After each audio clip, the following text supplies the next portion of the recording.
Мына кісінің қабырғасын сындырып жібересіз ғой. Менің қатыным ғой, сындырсам. Постоянно мені осы ұрады. Ішіп алды да ішпейді мен. Тілі де жаман, сосын балағаттай береді мені. Постоянно сосын құтыла алмай жүрген сөзім бар ба? Мен өзім жұмыс жасаймын негізі. Мемлекеттік мекемеде.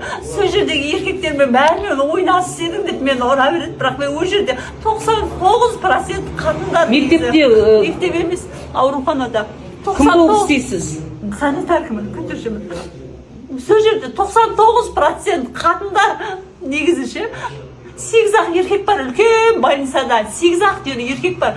Сол еркектердің бәрі мені қосып, мені балағаттап, үнемі балдарымның көзінше мені өстіп Қанша балаңыз бар? табалай береді. 2 балам бар.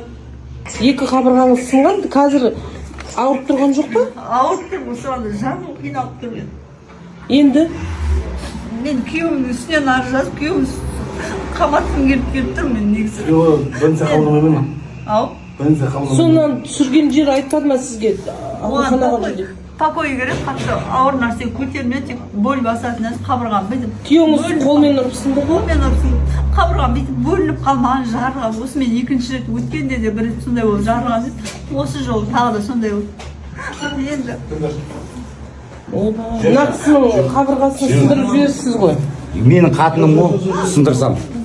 Қалайша сіздің қатыныңыз ол кісі адам ғой?